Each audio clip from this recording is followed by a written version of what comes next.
aqueles que trabalhavam com a Andréa Meirelles, a família da Andréa Meirelles, que era, enfim, uma secretária que se empenhava em cumprir o seu papel. Então foi uma notícia que nos surpreendeu, né, que me deixou muito sensibilizado. Ela, companheira de partido, a gente tinha nossas divergências em determinados pontos, mas nós tivemos também momentos juntos de luta, de enfrentamentos no cenário político da cidade. Então, esse momento é um momento que ela estaria aqui, né, e eu queria deixar aqui minha fala em solidariedade, enfim, em homenagem à Andréa, porque era uma aliada, inclusive, numa luta, daquelas grandes lutas e difíceis lutas que a gente enfrenta, por exemplo, nessa pauta terrível que nós estamos enfrentando na sociedade brasileira e nesse Congresso Nacional, essa Câmara de Deputados conservadora que está lá, que é a redução da idade penal.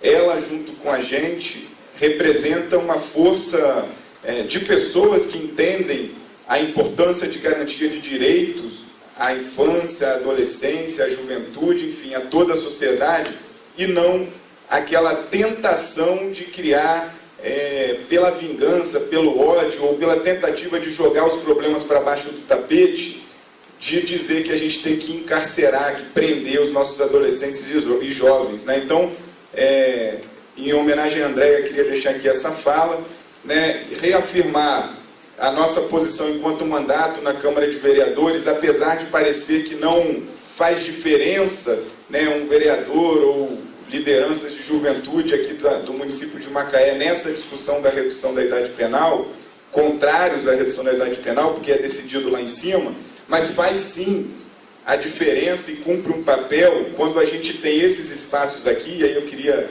saudar o Conselho, né, e toda a comissão organizadora por conta da Conferência de Direitos da Infância e da Adolescência, que é aqui que a gente precisa reafirmar as nossas lutas por mais direitos, por direitos básicos de cidadania à criança e ao adolescente, para que não caiamos no erro histórico de os poderes públicos e os representantes de vocês, nossos representantes, decidam o contrário do que nós queremos. O que nós queremos é que eles assumam as responsabilidades e os seus erros de não garantirem direitos historicamente.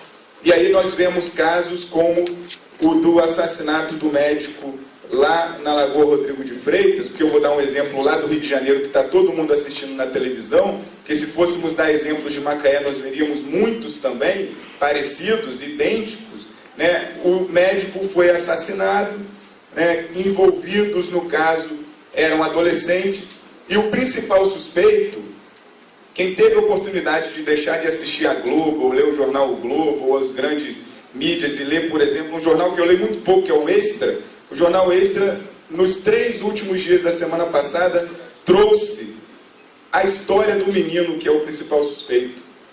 E uma das capas me chamou muito a atenção, né? Sem família, sem escola e sem direitos.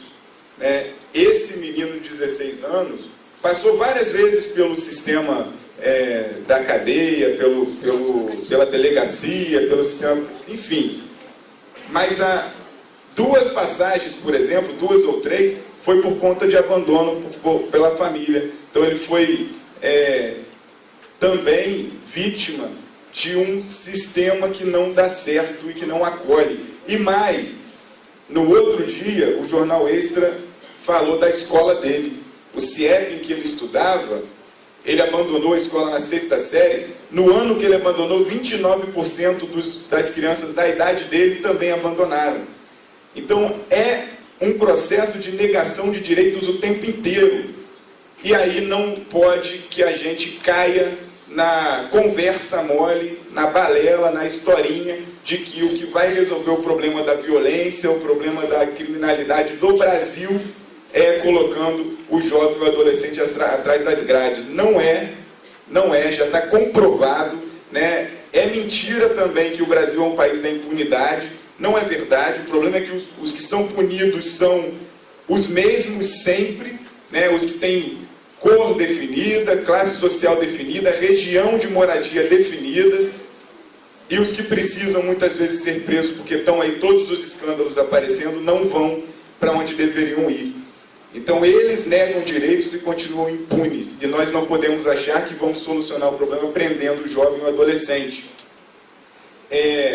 Sobre a população carcerária, só um exemplo rápido, nós temos hoje a quarta ou terceira, ainda tem uma dúvida aí nos pesquisadores, população carcerária do mundo. Nós somos um dos países que mais prende no mundo.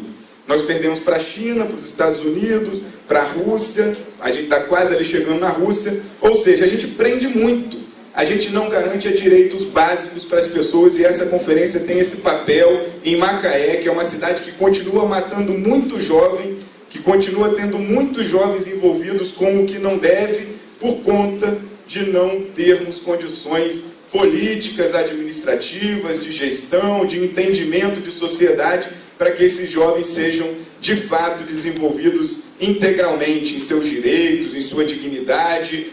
E, bem, vou aqui encerrar trazendo um assunto a mais, que é importante também nós refletirmos.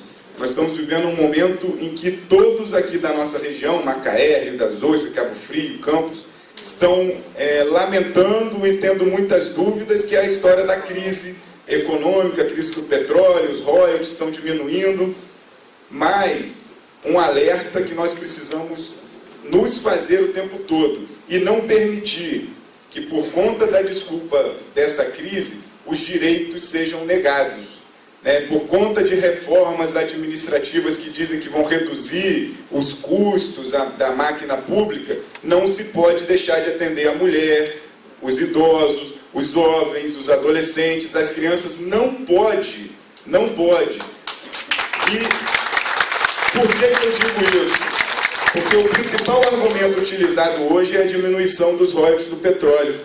Mas se a gente pegar os últimos 10 anos, pelo menos os últimos 10 anos, nós arrecadamos quase 10 bilhões de reais só de royalties. Não estou falando dos outros impostos, IPTU, enfim, só de royalties. E se a gente se perguntar o que foi de fato garantido de direitos para nós, adolescentes, jovens aqui, é muito pouco. É muito pouco. Então, que essa conferência dê esse recado, que a crise não pode ser resolvida como desculpa de negar direitos para quem precisa, porque negando direitos, a saída vai ser sempre a mais fácil. Prisão, e muitas das vezes a gente vê as pessoas defendendo até que morra, porque se morreu porque tem alguma coisa a ver. Então a gente tem essa predisposição de condenar, e a gente precisa, principalmente os poderes públicos, ter a predisposição de resolver efetivamente os problemas. Desculpa não dá mais certo, a gente viu que não dá mais certo. Então parabéns a todos que estão aqui e tenham em mente essa tarefa. A conferência de hoje precisa dar sinais de que nós queremos direitos e não histórias mais, porque as histórias são sempre as mais tristes e não dá mais para a gente suportar isso. Viu? Bom dia a todos, bom trabalho para todos nós. Obrigado.